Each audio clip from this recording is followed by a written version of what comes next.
Sir rapid fire round. ಅದರಲ್ಲಿ ಮೊದಲನೇ round yes or no type questions. ಇಲ್ಲ ಸರಿ ಅಥವಾ ತಪ್ಪು ಯಾವ್ದಾದ್ರು ಒಂದನ್ನು ಆಯ್ಕೆ ಮಾಡುವಂಥದ್ದು. ರಾಹುಲ್ ಗಾಂಧಿ ಬಿಜೆಪಿಯ ಸ್ಟಾರ್ ಕ್ಯಾಂಪೈನರ್.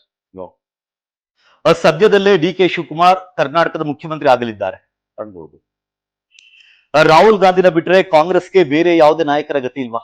ಇದಾರೆ. ಇದು ರಾಂಗ್ ಕ್ವಶನ್. ಇದು ಕೇವಲ 3 ವರ್ಷಗಳಲ್ಲೇ ಕಾಂಗ್ರೆಸ್ ಸರ್ಕಾರದ ವಿರುದ್ಧ ರಾಜ್ಯದಲ್ಲಿ ಆಡಳಿತ ವಿರೋಧಿ ಅಲೆ ಇದ್ದಿದೆ. ಇಲ್ಲ. ಮಲ್ಲಿಕಾರ್ಜುನ್ ಖರ್ಗೆ ಅವರು ಕೇವಲ ನಾಮಮಾತ್ರಕ್ಕೆ ಹೆಸರಿಗೆ ಮಾತ್ರ ಕಾಂಗ್ರೆಸ್ನ ಮುಖ್ಯಸ್ಥರಾಗಿದ್ದಾರೆ. ಇಲ್ಲ. ನಿಮ್ಮ ಪಕ್ಷದ ಗ್ಯಾರಂಟಿ ಭಾಗ್ಯಗಳಿಗೆ ವಾರಂಟಿ ಇದೆಯಾ? ಖಂಡಿತ ಇದೆ. ಸದ್ಯದಲ್ಲೇ ಕಾಂಗ್ರೆಸ್ ಮುಕ್ತ ಭಾರತ ಸಾಧ್ಯವಾಗಲಿದೆ ಎನ್ನಲಾಗ್ತಿದೆ. ಬಿಜೆಪಿ ಮುಕ್ತ ಆಗುತ್ತೆ. ತಮಿಳುನಾಡಿನಲ್ಲಿ ಕಾಂಗ್ರೆಸ್ ಪಕ್ಷ ಡಿಎಂಕೆಗೆ ದ್ರೋಹ ಬಗೆದಿದೆ. ಇಲ್ಲ, ಬಂದಿಲ್ಲ. ಸಂವಿಧಾನ ರಕ್ಷಿಸುವ ಏಕಮಾತ್ರ ಪಕ್ಷ ಕಾಂಗ್ರೆಸ್. ಇಂಡಿಯಾ ಮೈತ್ರಿಕೂಟ. ಮುಸ್ಲಿಮರಿಗೆ ಕಾಂಗ್ರೆಸ್ನಲ್ಲಿ ಅಧಿಕಾರದ ಭಾಗ್ಯವಿಲ್ಲ, ಆದರೆ ಕೇವಲ ವೋಟ್ ಬ್ಯಾಂಕ್ ಮಾತ್ರ. ಖಂಡಿತ ಸುಳ್ಳು. ಚೂಸ್ ಎನಿವನ್, ಯಾವ್ದಾದ್ರು ಒಂದನ್ನು ಆಯ್ಕೆ ಮಾಡಿಕೊಳ್ಳುವಂಥದ್ದು. ನಾನು ಕೇಳುವಂತ ಪ್ರಶ್ನೆಗಳಿಗೆ 2 ಆಯ್ಕೆಗಳನ್ನ ಕೊಡಿ. ಮೊದಲನೇ ಕ್ವಶನ್, ಯಾರಿಗೆ ಶಾಸಕರ ಬೆಂಬಲ ಜಾಸ್ತಿ ಇದೆ? ಸಿದ್ದರಾಮಯ್ಯ, ಡಿ ಕೆ ಶಿವಕುಮಾರ್? ಗುರುಗಳು. ಇವತ್ತಿನ ಕರ್ನಾಟಕದ ರಾಜಕಾರಣದಲ್ಲಿ ಕುರ್ಚಿ ಕಾಳಗದಲ್ಲಿ ಗೆಲ್ಲೋದು ಯಾರು? ಸಿದ್ದರಾಮಯ್ಯ, ಡಿ ಕೆ ಶಿವಕುಮಾರ್? ಕಾಳಗನೇ ನಡೀತಾ ಇಲ್ಲ, ಮಾಧ್ಯಮ ಸೃಷ್ಟಿ ಇದೆ. ಕಾಂಗ್ರೆಸ್ನ ಮುಂದಿನ ಮುಖ್ಯಮಂತ್ರಿ ಅಭ್ಯರ್ಥಿ ಮುಂದಿನ ಚುನಾವಣೆಗೆ ಸತೀಶ್ ಜಾರಕಿಹೊಳಿ ಅಥವಾ ಡಿ ಕೆ ಶಿವಕುಮಾರ್? ಹೈಕಮಾಂಡ್ ನಿರ್ಧಾರ.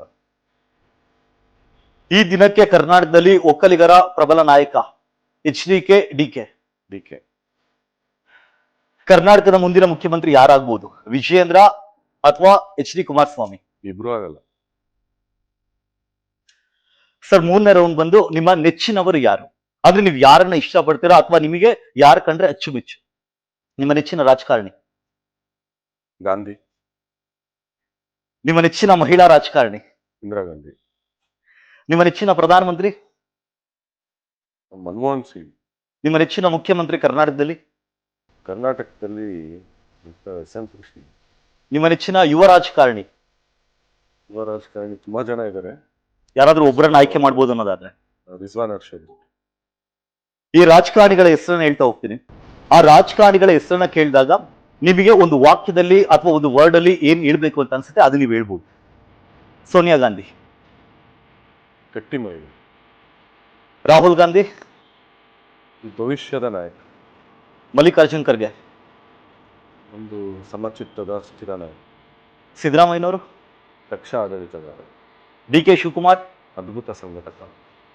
ಪರಮೇಶ್ವರ್? ಸಭ್ಯ ರಾಜಕಾರಣಿ. ಪ್ರಿಯಾಂಕ್ ಖರ್ಗೆ? ಸೈದ್ಧಾಂತಿಕವಾಗಿ ಗಟ್ಟಿತನ ಇರುವಂತರ ಅಷ್ಟೇ. D K Suresh? ಕೆಲಸಗಾರ, ಆಡಳಿತಗಾರ. ವಿನಯ್ ಕುಲಕರ್ಣಿ? ವಿನಯ್ ಕುಲಕರ್ಣಿ ಕೃಷಿ ಮತ್ತೆ ರಾಜಕಾರಣವನ್ನು ಎರಡೂ ತುಂಬಾ ಇಷ್ಟಪಡುವಂತ ಸಂಯಮದ ರಾಜಕಾರಣಿ. ಪ್ರದೀಪ್ ಈಶ್ವರ್?